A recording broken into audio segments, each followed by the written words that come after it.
let's bring in our next guest. The last 3 times David Goffin played a top 3 player, he won, and he just pulled off the upset of the tournament, taking out Carlos Alcaraz for the 2nd time in a row. There he is, David Goffin. David, it's so good to meet you. You got myself, you got Tracy, you got Jimmy. I want to say, are you still super pumped on that win, but you have an off day, but then you just keep moving on? What did today look like for you? Yeah, today was just an easy hit, like an hour just to feel the ball, not too crazy. I didn't move too much, but just to keep the contact with the ball and just to recover for tomorrow's match. David, thanks so much for joining us. I know, like you said, you got an hour hit and now able to kind of have a day off. What was it like yesterday playing Carlos Alcaraz? I was watching your match. It went 3 sets, but you looked so cool, calm, and collected, and the way you played, I mean, you really took it to him. Kind of what was your game plan going in, and how were you feeling inside throughout that match? Yeah, and even before the match, when I hit like 30 minutes to warm up on center court, I was like, okay, I like this court. Sometimes when you come on the court and you feel like I see the ball really well, I see the color of the courts and the dimension of the courts.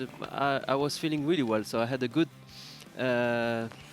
pre-feeling, before the match. And then I was like, okay, just try to hit the ball like that during your match and stay calm. You know that you feel great. And when we started the match, we started pretty well. I had the first break of the match at 3-0, so I was 4-3 up in the first. Yeah. And then he started to play well, so I was like, okay, just keep going like that. It's just I'm not that far from him after losing the first set. And like you said, I stayed calm, stayed very focused, calm. and then I had also a break in the second, and I felt that I was playing even better. So I was like, just continue like that until the end.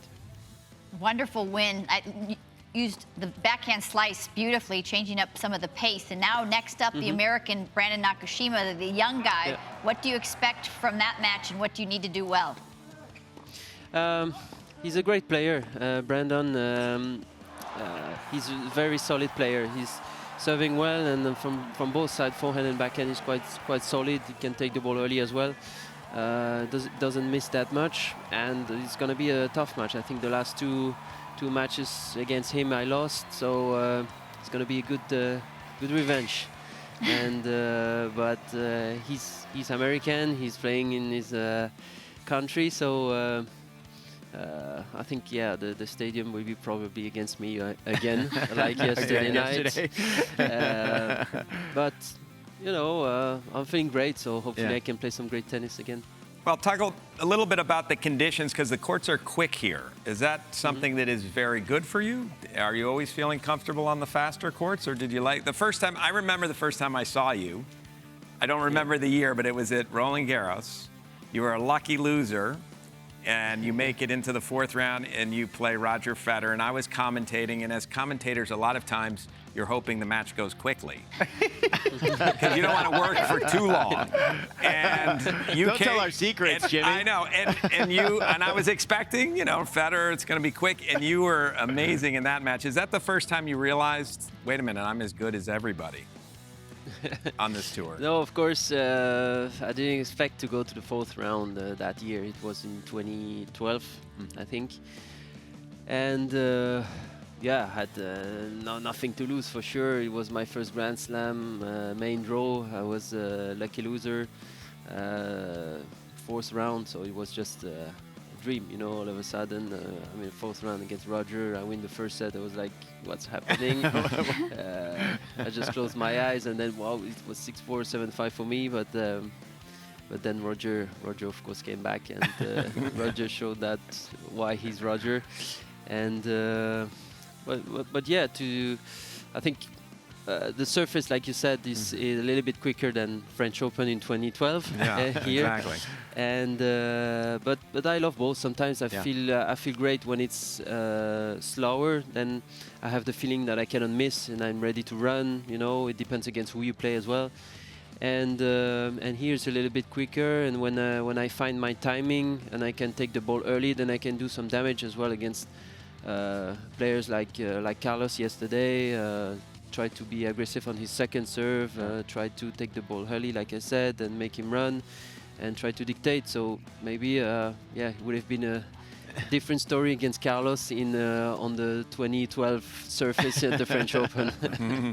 From 2014 to 2022, you were consistently in the top 20, and you were several weeks inside the top 10, the top 15. And then 2023, your ranking slips a little bit.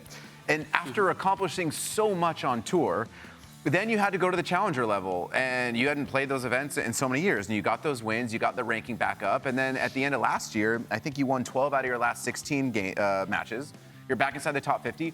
Like, was that tough to do, to kind of swallow your pride and go to these lesser events just to get those wins and rankings back? Because I don't know if that's so easy to do for someone that has been in the top 10 before and take a year and a half to do that. Yeah, of course. I'm not gonna lie, it was not an easy period. Yeah. And you just need to know what you want to do, what is your new goals, and why you just continue to play. It's because sometimes you're a little bit injured, and your level drops a little bit, and your ranking as well, and you're like, okay, what do I do now? And I'm 33. Do I make the effort or no? And why? So you have to find why you continue. You have to find the fire inside. And as soon as you find it, you're like, okay, let's go in a challenger. Yeah. Let's try to have some matches to get confidence. And I was sure that as soon as I had some good wins in challengers, I will have more in the 250s and then in the 500s. And that was the case the last 6 months, last year. I finished well the year, almost top 15. I'm still like number 55.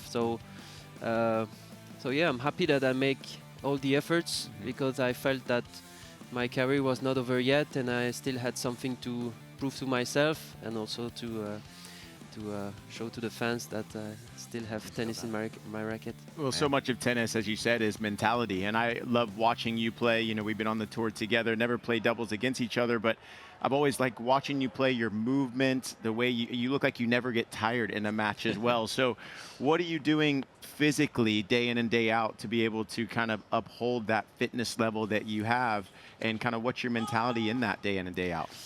Yeah, I'm working a lot, and I think I'm working the way I'm moving, like you say. Okay.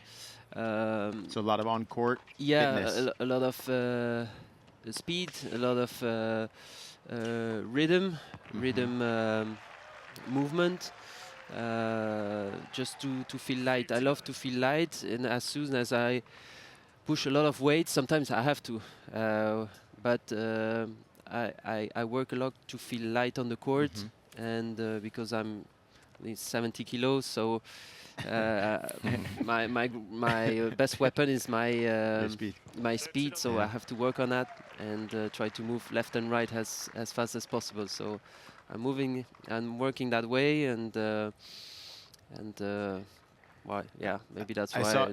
I saw you. I was waiting for Gael after his practice, and you walked on the court after Gael's practice, and I saw you guys had a little bit of a conversation. Yeah. What was that conversation? You know, because he had a tough match, 10-8, and then a tiebreaker yesterday, and you beating Carlos Alcaraz, and he's so much fun to be around. And I saw you guys joking. So how was that? What were you guys talking about?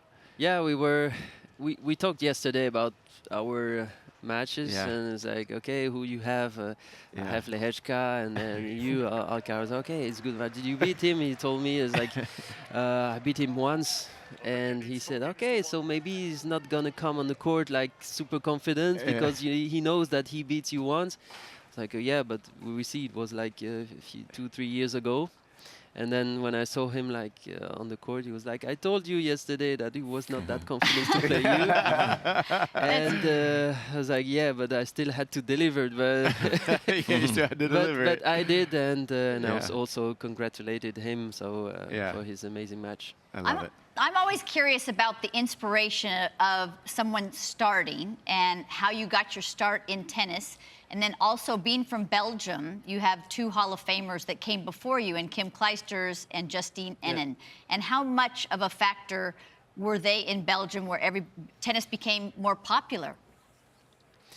It was amazing to have 2 world #1s in such a small country. It was just amazing.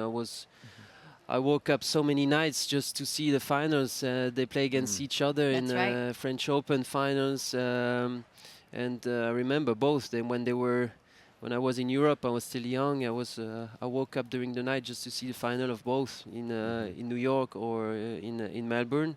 It was just amazing for such a small country, and I think it was amazing to have them just to prove that we have like good federation, good coaches, and that also the young players they can do well. So I think after them, I think young players, including me, we have a lot of hopes that we can like do to be top 100, maybe top 50, and then top 20, and that's maybe why I went until the top 10, and because I knew that we had everything in our country to improve and to be a top tennis player after them. So it was an amazing inspiration. Talk a little bit about how deep the game has become in the men's game, because we've talked about how you've beaten the top 3 players the last 3 times you've played, but you were also playing the challengers. How big is the difference between those challenger level players and the tour now, do you feel? There is not a huge difference. It's just sometimes a little bit of confidence, because some players are, for example, last year I played Brandon, Nakashima in a challenger. He was also, he wanted to play some challengers to get some confidence. And the year after, it was 6 months after, we are playing in each other in a Masters 1000 in the 3rd round. So, you know, sometimes just a few matches, and then the confidence is there again, and he's almost top 30 and I'm almost top 50. So you see how quick it can be, but if you have the potential, of course.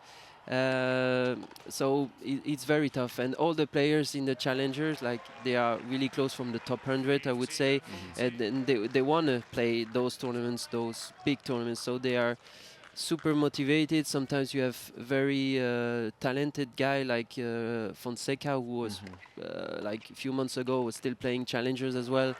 So it's really tough. You have a lot of good players, and you have to be sharp and ready to win some matches. But as soon as you win tournaments, challenger, I think it means a lot. It means that you have the level to go to the 250s and more.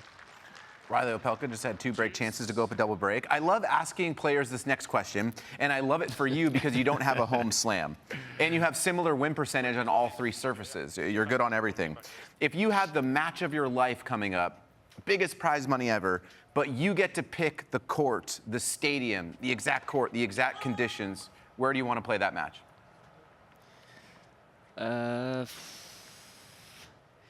It's a tough question. Take your time. That would be in Wimbledon for sure. Okay. And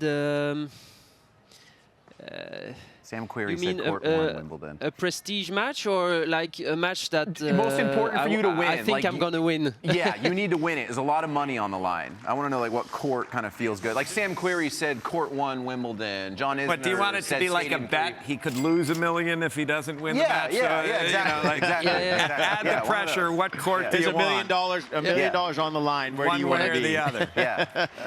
Where do you want to play it? There you go, Jimmy. No, I want to play it at Wimbledon for sure. Maybe not center court. Yeah, I like the center court as well, but A lot of pressure. a lot of pressure. But if I were to win, it would be against Rafa, because I've never played Rafa on grass. And maybe on a small court, then he doesn't have the space, to go back to return. Now you're thinking. There we go. Now, I love the fact that it took you a while. Great response. Because so many people know exactly the surface they want. That means you feel comfortable on all the surfaces. Good call, Trace. Yeah. What did you think when you were playing Rafa and Roger? Kind of what was your game plan against either one of those guys? Because obviously it was so tough to beat them, and you were able to do it a couple times. Against Rafa, the game plan was always a little bit more clear in my head, because Rafa, he's playing a little bit higher with a lot of spin. So, and with my backhand against lefty, I always had good record, because I can play cross, I can go down the line with my backhand. So I knew that I just had to go full, take the ball early, try to make him move, play him like you know, righty in his backhand, my forehand in his backhand, and I always played some good matches. I was quite confident before playing Rafa. Even on clay, I had some.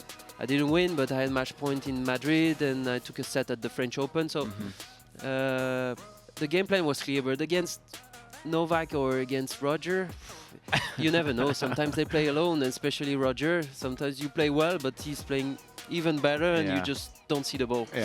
And against Novak, it was pretty much some good rallies, but I felt that he was better in every part of the game. He was a little bit better. So at the end, even if it was rally, I was playing well. At the end, it was the same issue for him. So it was 3 different kind of preparation and mindset before playing them. Well, now you're going into playing Brandon Nakashima tomorrow. What are you going to be doing the rest of the day? How are you going to prepare? We had Anna Blinkova on before you, and she said she loved Brickell. She's going to go to a restaurant on Brickell. What are you going to do tonight to prepare? Tonight I will stay with my family because I have a baby, 6 months old, so I will stay with them. Easy, maybe small restaurants, early restaurants on Brickell. I did a couple of restaurants, and yeah, playing in the afternoon tomorrow. So I have time to prepare in the morning. Probably warm up like at 11, something like that, and then be ready for my match. Love it. Really nice of you to stop by on your off day. Huge win yesterday. Congrats. So great to see you playing good tennis again. Thanks for hanging with us. Congrats. Well good luck. Good luck. Thank you very much. Thanks so much. Thanks a lot. Thank you very much. Thanks a lot.